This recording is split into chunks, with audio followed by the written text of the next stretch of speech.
So, here in Abu Dhabi, mas medyo malaki ang kanilang ibinibigay. May mga nag-iisip, basta nakaapak na ako sa UAE, automatic kong gaganda na ang buhay ko. Pero hindi laging ganun. And guilty rin ako sa ganoong pag-iisip noon. Usually, ang growth nanggagaling yan sa pagpili ng schools ng may strategy over time, pag-i-improve ng craft mo, willingness na matuto ng bagong curriculum at ang pag-build ng reputation for professionalism. At pasensya sa mga season na feeling mo na mabagal ang paglago.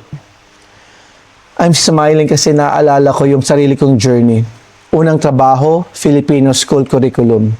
Hindi kasing laki ng package ng na dumating later. Pero that experience prepared me. Then British curriculum, 12 years doon. Natutunan ko yung mga structured planning, assessment, safeguarding, behavior management, lahat ng yan.